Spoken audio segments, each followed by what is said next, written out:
Movie start होती है 12 साल के कोल से। कोल को एक बहुत ही डरपोक बच्चा दिखाया गया है। उसकी एक ही दोस्त होती है मेलेनी। इतना डरपोक होने की वजह से कोल को हर कोई बुली करता रहता है। स्कूल के बाहर बुली करने वालों में जेरेमी और उसके मिनियंस होते हैं। जेरेमी कोल का नेबर भी है। वो इस सीन में भी उसको बुली कर रहे होते हैं कि कोल की बेबी सिटर बी हमेशा की तरह कोल को बचाने आती है और उन बच्चों को डराकर भगा देती है। कोल और बी की बहुत अच्छी दोस्ती होती है और कोल का बी पर क्रश भी होता है। बी कोल को घर ड्रॉप करके चली जाती है। अगले सीन में दिखाया जाता है कि कोल के फादर उसे ड्राइविंग सिखा रहे होते हैं, लेकिन कोल अपने डर की वजह से ड्राइव नहीं कर पाता। उसके फादर से समझाते हैं कि वो आहिस्ता आहिस्ता गाड़ी चलाना सीख जाएगा। अगले दिन स्कूल बस में वो मेलेनी को बताता है कि उसके पेरेंट्स रात होटल में गुजारने जा रहे हैं। यहाँ मेलेनी कोल को कहती है कि बेबी सिटर्स अक्सर बच्चों को सुलाने के बाद पीछे से अपने बॉयफ्रेंड्स को बुला लेती हैं। यकीनन बी भी ऐसा ही करती होगी। कोल डिसाइड करता है कि आज रात वो जाग कर देखेगा कि बी क्या करती है। टाइम गुजरता है और रात का वक्त आता है। कोल के पेरेंट्स उसे बी के पास छोड़ के चले जाते हैं। उसके पेरेंट्स के जाने के बाद कोल और बी बहुत एंजॉय करते हैं और फिर बी कहती है कि बहुत देर हो गई है, उनको अब सो जाना चाहिए। बी के शॉट्स लेने जाने पर कोल वो शॉट्स प्लांट में डाल देता है और बी के आने पर प्रिटेंड करता है कि उसने वो शॉट ही लिए हैं। बी अपने शॉट्स पी लेती है। कोल सोने का कहकर अपने रूम में आ जाता है और मेलेनी को फेस टाइम करके सब कुछ बताता है कि कैसे वो बी और उसके बॉयफ्रेंड पर स्पाई करेगा। उसको बी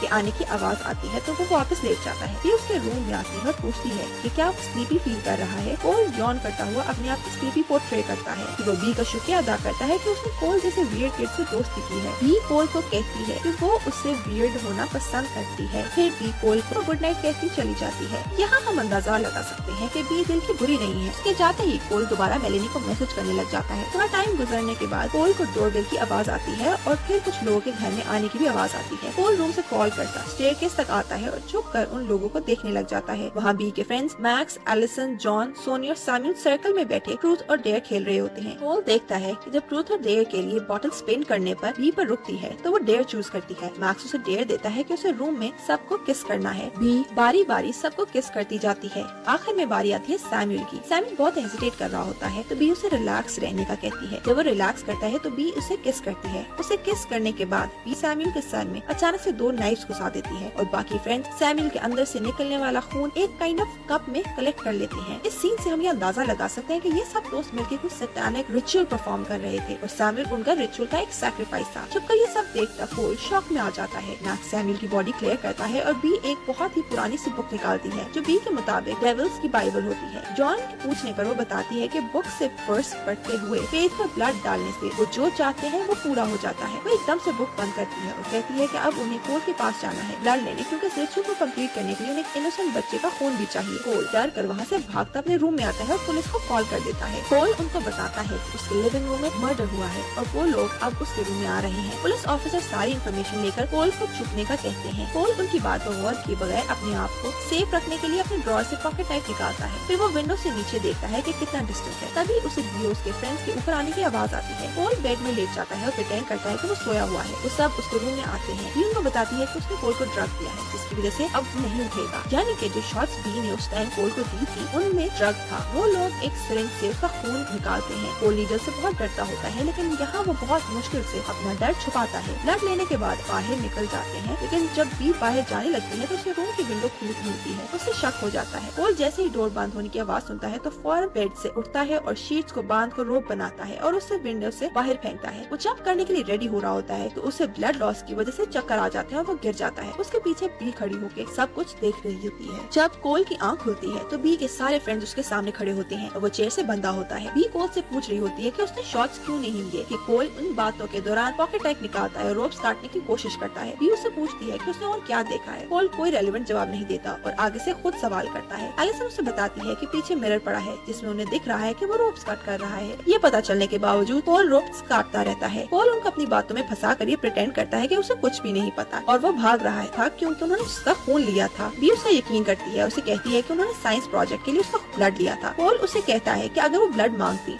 तो वो खुद उससे ब्लड था। बी उसको कहती है कि वो कोल को डराना नहीं चाहती थी, इसलिए ये नहीं किया। बी सोनिया को कोल को अनटाई करने का ऑर्डर देती है। सोनिया कोल की रोप्स खोलने आगे बढ़ती है कि पुलिस वहाँ जाती है। कोल की आवाज सुनकर कॉप्स दरवाजा तोड़कर घर में दाखिल होते हैं और अपनी गन इन लोगों की तरफ पॉइंटेड रखते हैं। मैक्स अपने हाथ में पकड़ी रॉड पुलिस ऑफिसर की तरफ फेंकता है। इसी सब में एलिसन को चेस्ट में गोली लग जाती है और दूसरे ऑफिसर का भी गला काट देती है। पुलिस ऑफिसर्स की वॉकी टॉकी वहीं गिर जाती है। उसमें बैकअप पर मॉनिटर करते पुलिस की आवाज आती है जो कोर्ट्स में सिचुएशन पूछता है। बी को पता होता है कि कोल पुलिस ऑफिसर बनना चाहता है, इसलिए उसे पुलिस कोर्ट्स पता है। बी कोल से कोड पूछती है तो वो उसको गलत कोड बताता है। बी उसे कहती है कि उसे पता है कोल झूठ बोल रहा है। वो उसे कोड बताने पर फोर्स करती है तो वो डर कर कोड बता देता है। मैक्स वॉकी टॉकी में कोड बोलता है तो पुलिस वालों को तसल्ली हो जाती है और ये सब फ्रेंड्स में काम हो जाते हैं। तभी शॉर्ट हुई एलिसन रोना डाल देती है, इससे अब सबकी अटेंशन उसकी तरफ अट्रैक्ट हो जाती है। एलिसन वहीं बैठी वाइन कर रही होती है कि कोल डिस्ट्रैक्शन को यूज करते हुए अपनी रोप्स काटता है और वहाँ से भागना शुरू कर देता है। उसको भागता देखकर जॉन उसको पकड़ने उसके पीछे जाता है। कोल स्टेयर्स चढ़ता अपने रूम की तरफ जा रहा होता है और जॉन उसके पीछे आ रहा होता है। जब कोल मुड़ता है और जॉन को स्टेयर्स से पुश करता है, जॉन का टॉय कार पर पाँव आने से स्टेयर के से नीचे गिर जाता है और कोल की ट्रॉफी उसकी गर्दन के आर पार हो जाती है। बी कोल को पकड़ने का कहती है। तब अब मैक्स उसके पीछे आता है। कोल जल्दी से अपने रूम में आता है और डोर लॉक कर लेता है। मैक्स डोर बजाता रहता है। कोल शीट से बनी रोप के जरिए विंडो से निकलकर नीचे उतर रहा होता है कि मैक्स विंडो के पास आ जाता है। मैक्स रोप को अपनी तरफ खींचने की कोशिश करता है तो कोल रोप छोड़कर नीचे को गिर जाता है। मैक्स रोप छोड़कर घर से निकलकर कोल के पीछे आता है। नीचे गिरा हुआ कोल मैक्स के आने से पहले ही जल्दी से उठता है और गैराज में गाड़ी के नीचे छुप जाता है। मैक्स गैराज में आता है तो कोल का नाम मिलने पर वो नेबरहुड में कोल को ढूंढने निकल जाता है। कोल गैराज से अपने आप को सेफ रखने के लिए blanket, bug spray, lighter, rocket और ड्रिल लेता है। वो ये सब लेकर क्रॉल स्पेस में चला जाता है। क्रॉल स्पेस में बहुत ज्यादा स्पाइडर्स होते हैं। कोल उनसे बचता हुआ चीजों में छुपता है और ऊपर ब्लैंकेट ले लेता है। सोनिया वहाँ आ जाती है। क्रॉल स्पेस की ड्रिल खोलनी देखकर वो अंदाजा लगाती है कोल यहीं छुपा हुआ है। सोनिया टॉर्च लेकर क्रॉल स्पेस के अंदर आती है और कोल को ढूंढने लग जाती है। जिस ब्लैंकेट के नीचे कोल छुपा होता है उसके ऊपर एक स्पाइडर क्रॉल कर रहा होता है। सोनिया स्पाइडर को प्यार करती है और वहाँ से जाने के लिए मुड़ जाती है। कोल स्पाइडर से डरकर उसे फ्लिक करता है तो वो ट्रैप से मार जाता है। ट्रैप की स्नैप की आवाज सुन के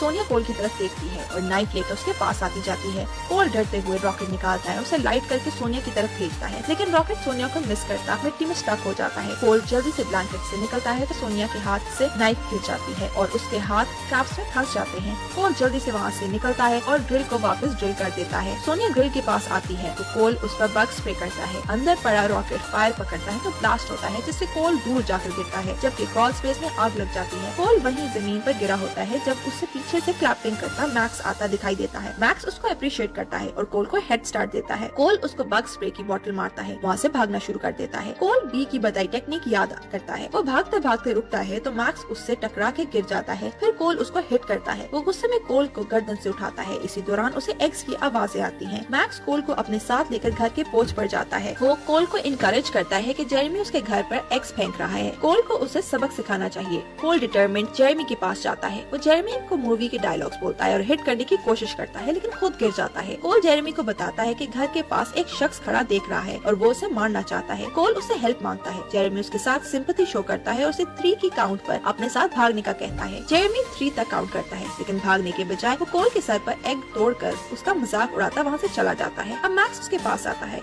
मैक्स उसको उठाता है और कॉन्फिडेंट होने के लिए इनकरेज करता है। कोल से पूछता है कि क्या अब वो उसे जाने देगा। इस पर मैक्स कहता है कि उसे बस लोगों को मारने की ख्वाहिश है, इसलिए वो उसे जाने नहीं दे सकता। कोल उसको हिट करके ट्री हाउस के ऊपर भाग जाता है और स्टेयर्स को काट देता है। मैक्स उसकी ट्री की सर्कल करता है और कोल का मजाक उड़ाता रहता है। ट्री के दोनों साइड्स पर रोप्स बंधी होती हैं। कोल नीचे जाने का रास्ता ढूंढता हुआ रोप को देखता है तो उसकी तरफ जंप करने लगता है, जबकि मैक्स दूसरी रोप पर चढ़ता उसके सामने आ जाता है। मैक्स कोल के मुंह पर लगा एग साफ करता है लेकिन वो एग उसके अपने हाथों को लग जाता है। वो आगे बढ़ता है और कोल को गर्दन से पकड़ता है। तभी उनके नीचे से वुड टूटती है और मैक्स किसी चीज को पकड़ने की कोशिश करता है लेकिन हाथ पर एग लगे होने की वजह से वो स्लिप हो जाता है और वो रोप उसे गले में फंस जाती है और वो मर जाता है। जबकि कोल नीचे गिर जाता है तो मैक्स की हैंग बॉडी को देख रहा होता है कि बी उसकी तरफ गन से फायर करती है। वो डरते हुए वहाँ से भागता है और मेलेनी के घर घुस जाता है। वो मेलेनी को सब कुछ बताता है। मेलेनी उसको यकीन करती है। तभी वहाँ बी कोल को ढूंढते हुए आ जाती है। कोल मेलेनी से माफी मांगता है कि उसने अपने साथ उसे भी इस प्रॉब्लम में डाल दिया। वो मेलेनी को पुलिस को कॉल करके कोड बताने का कहता है। ये सब कहकर वो मेलेनी को छोड़कर घर से बाहर जाता है और जोर जोर से बी को बुलाता है। जब कोई नहीं आता तो वो अपने घर चला जाता है। उधर वो ये देखकर हैरान हो जाता है कि घर में किसी भी एक्टिविटी का निशान तक नहीं होता और घर पूरा साफ होता है। वो लिविंग रूम में आता है तो चेयर पर अपेरेंट मरी हुई एलिसन बैठी होती है और उसको चेक करता है लेकिन कुछ रिएक्शन न पाकर किचन काउंटर पर पड़ी डेविल्स बाइबल की तरफ बढ़ता है। कोल बुक खोल कर देख रहा होता है कि एलिसन उस पर अटैक करती नीचे गिरती है और उसको मारने लग जाती है। कोल उसके गन को वुड को टच करता है तो वो उससे दूर हो जाती है। वो कोल को बातें सुनाती है और बुरा कहती है और नाइफ लेकर फिर कोल के करीब आती है तो कोल स्टॉप लाइटर निकाल कर एलिसन को डराने की कोशिश करता है। तभी भी एलिसन को शूट करती है और उसके सर पर ब्लास्ट कर देती है। कोल बहुत समझदारी से काउंटर पर पड़ी डेविल्स बाइबल उठा लेता है और बी को थ्रेटन करता है कि वो उसे जला देगा। कोल कोल गुस्से में उससे पूछता है कि ये सब क्यों कर रहे थे। बी उसे बताती है कि सैक्रिफाइस और इनोसेंट का ब्लड मिलाकर बुक पर डाला जाए और 7 वर्ष पड़ी जाए तो हर ख्वाहिश पूरी हो जाती है। ये भी बताती है कि वो कोल की तरह की बच्ची थी और उसने कॉन्फिडेंट होने के लिए डेविल से डील की थी। कोल बताता है कि उसने उनकी बातें सुनी थी और उसको पता है कि बी कोल को बस अपने लिए यूज कर रही थी। वो उससे पूछता है कि क्या वो एक पहला बच्चा है। ये बताती है कि वो हर दफा टाउन चेंज करके कोल जैसे बच्चों को ढूंढकर उनकी बेबी सिटिंग करती है, फिर उनका पता ले लेती है। ये उसको कहती है कि वो उसके साथ मिल सकता है और लोगों को ये कह सकता है कि बाकियों ने उन पर अटैक किया था। कोल बी की बात सुनकर हेसिटेट करता है और थोड़ी देर के लिए ऐसा लगता है कि शायद बी को बुक दे, लेकिन वो बुक को लाइटर से आग लगाकर वहीं फेंक देता है। बी बुक की तरफ बढ़ती है और आग बुझाने की कोशिश करती है। उसको डिस्ट्रैक्ट देखकर कोल बाहर जाता है और मेलेनी के फादर की कार लेकर आता है। कोल वो कार अपने घर में घुसा देता है और बी उसके नीचे आ जाती है। कोल फिर कार से निकलता है और जख्मी बी के पास आता है। कोल अपनी फीलिंग्स कन्फेस करता है और वहाँ वो दोनों इमोशनल मोमेंट शेयर करते हैं। बी वहाँ मर जाती है और उसको छोड़कर बाहर आ जाता है। तब तक पुलिस और कोल के पेरेंट्स आ जाते हैं। वो कोल के पास आते हैं और उससे पूछते हैं कि क्या हुआ है। कोल उनके सवाल के जवाब दिए बगैर कहता है कि उसे अब बेबी सिटर की जरूरत नहीं है। इस सारे सिनेरियो में कोल ने बहुत हद तक अपने सब फियर्स को ओवरकम कर लिया था, जैसे कि सिरिंज का डर, स्पाइडर्स का डर एक्सेट्रा। मूवी के पोस्ट क्रेडिट सीन में बी एक पुलिस ऑफिसर पर अटैक करते दिखाई जाती है, जिससे हम ये इंटरप्रेट कर सकते हैं कि बी मरी नहीं थी। एलिसन को चेस्ट में शूट किया गया था लेकिन वो भी मरी नहीं थी। तो इन सब बातों से हम ये इंटरप्रेट कर सकते हैं कि इन लोगों को मारना इतना आसान नहीं है।